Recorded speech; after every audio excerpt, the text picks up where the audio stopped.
zaenkrat je bilo, hvala Bogu, vse v redu, ampak da bi nekoč se zgodil to še nič. Nekateri kličejo potem, recimo to, da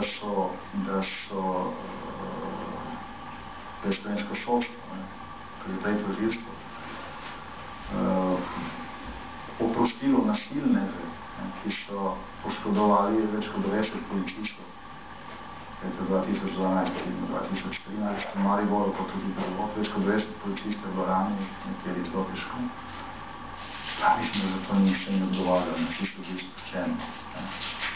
To je direkten poziv dela slovenskega šolstva, potem, da lahko vsak meče granitne kocke, se gre nasilje in tako naprej.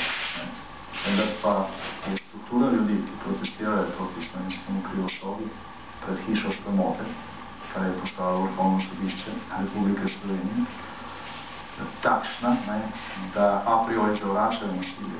Zato tam ni nobenih incidentov, nobenega nasilja, ampak se celoten protest odvija, kot pravi sam odbor, mirno in dostojanstveno, vendar odločno in vztrajno. In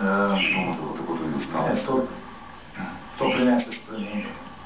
To prinese spremembe, ki so trajne, neka nasilna zadeva se običajno izteče v stvari, kakšne smo Slovenci v zgodovini srečali in zaradi česar imamo še vedno krizo. Še dve vprašanje imamo pri koncu.